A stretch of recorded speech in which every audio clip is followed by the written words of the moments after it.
At 2:27 a.m., the sharp, piercing buzz of my phone cut through the quiet of my apartment. I reached for the nightstand, my thumb sliding across the glowing screen without looking. It was my mother, and the sound of her breath on the other end wasn't a greeting. It was a ragged, hyperventilating sob. "He did it, Rebecca," she whispered, her voice cracking under the weight of utter terror. "He took the signatures. He signed everything over to his mistress and told me to get out." My blood ran cold. My name is Rebecca Lawson, and at 46 years old, I thought I had put enough distance between myself and my father's toxic empire. Years ago, I walked away from Lawson Enterprises, stepping down as their chief compliance auditor to build my own independent career, free from my father Richard's relentless manipulation. But listening to my mother, Evelyn, gasping for air in the dark of her own home, 22 years of buried rage surfaced in a single second.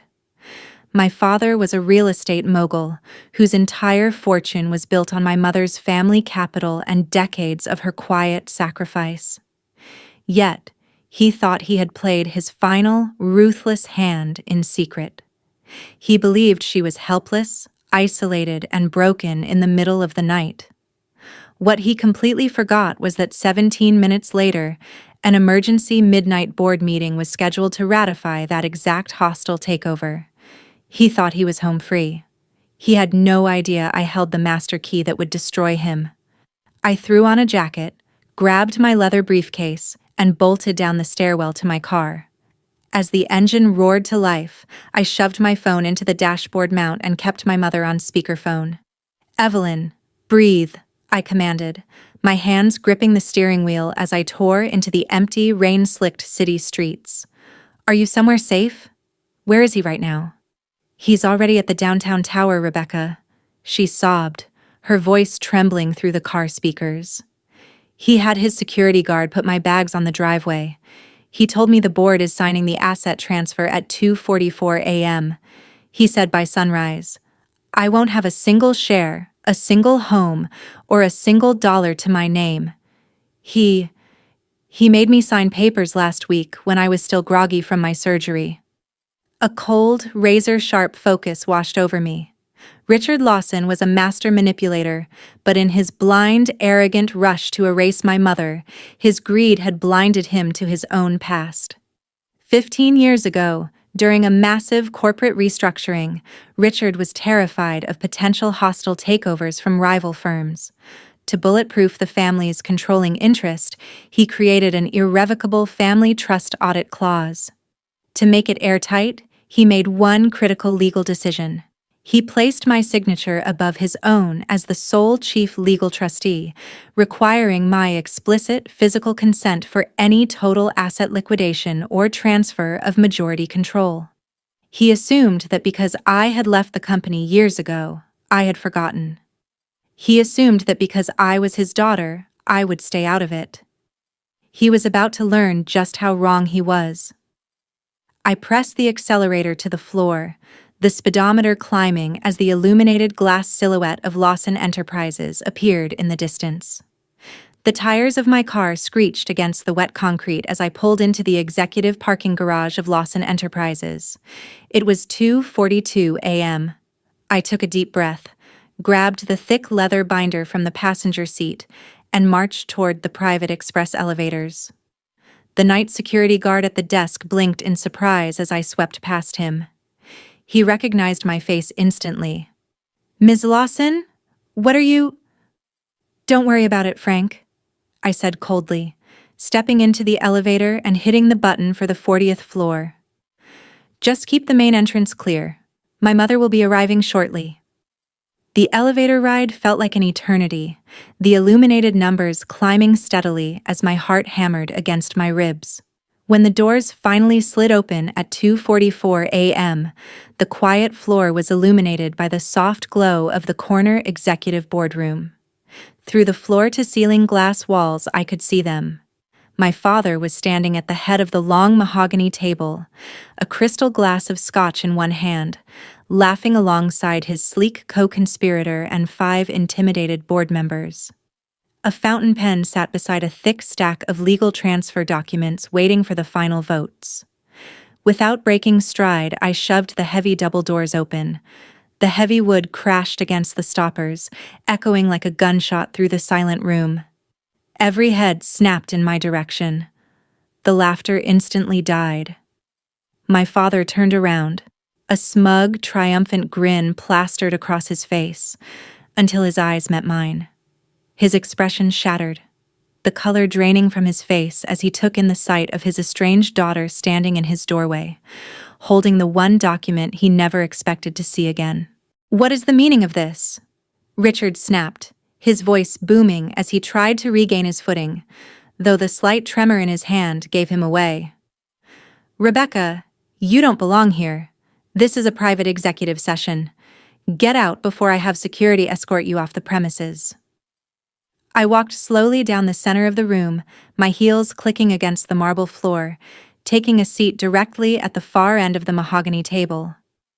"Try it, Richard," I said, my voice eerily calm, refusing to call him father. "Because the moment Frank touches me, the local police department gets a direct transmission of the fraud you've been committing over the last 6 months." The board members shifted uncomfortably in their leather chairs, exchanging uneasy glances. My father's co-conspirator, a sleek woman sitting to his right, narrowed her eyes. "Rebecca, dear, you're obviously emotional. Your father is simply making necessary corporate adjustments for the health of the company." "Adjustments?" I let out a sharp, cold laugh as I opened the binder. "Is that what you call forging my mother's signature on spousal consent forms while she was incapacitated in a hospital bed? Is that what you call siphoning $3.2 million from the primary reserve fund into offshore shell accounts to pay off your personal debts?" I slammed a stack of certified bank forensics onto the middle of the table. "You thought Evelyn was alone," I said, leaning forward and staring straight into Richard's wide, horrified eyes. "You thought because she was quiet, she was weak. But you forgot that every single document you filed passed through my hands when I ran compliance for this company.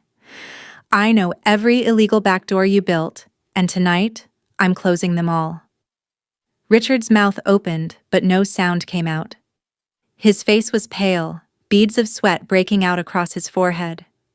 He looked at the board members, desperate for support, but they were already leaning away from him, staring at the forensic bank reports on the table.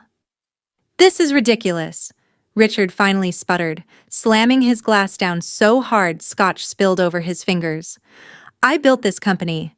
My name is on the front of the building. You have no authority to sit in this room."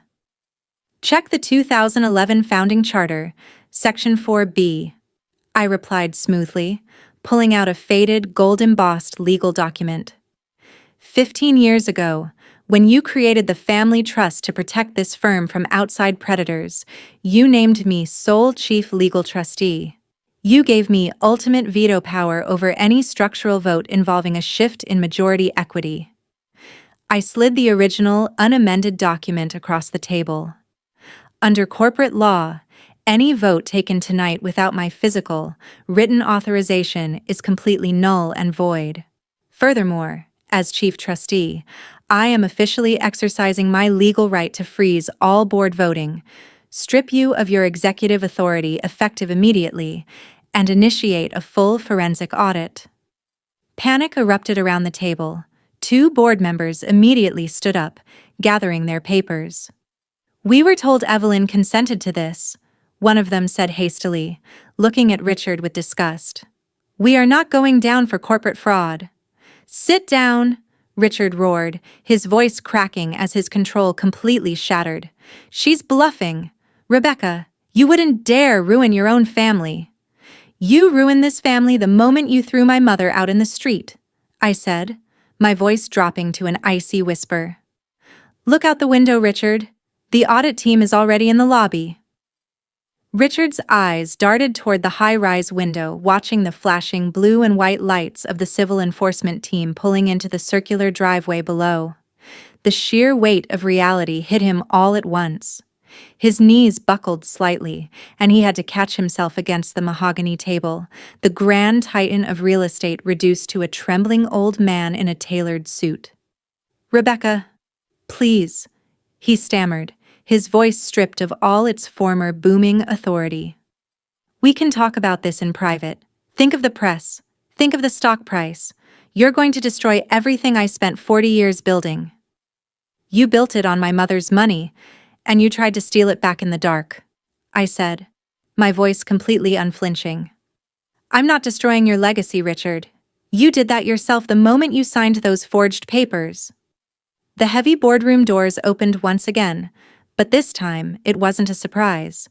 Two uniformed officers stepped into the room, flanked by Frank, the night security guard, and my mother, Evelyn. She walked into that high-rise office with her head held high, wrapped in a simple coat, her eyes clear and dry. She didn't look like a victim anymore. She looked like the majority owner she had always been. "Richard Lawson," the lead officer announced, stepping forward. "We have a court injunction freezing all corporate operations pending investigation, and an order of protection issued on behalf of Evelyn Lawson. You need to step away from the desk and come with us." Richard looked at my mother, searching her face for any trace of the soft, forgiving woman he had manipulated for decades. He found none. As security escorted him past the long table, the board members didn't even look up to watch him go. In the months that followed, the empire Richard spent decades building collapsed under the weight of its own deception. Faced with overwhelming forensic evidence of wire fraud and forged documents, he surrendered his remaining claims to avoid a lengthy prison sentence, settling for complete civil restitution. Evelyn assumed her rightful place as the chairwoman of Lawson Enterprises, supported by a brand-new, transparent board of directors. For the first time in 22 years, she lives in peace, free from fear, holding absolute financial control over her life and legacy.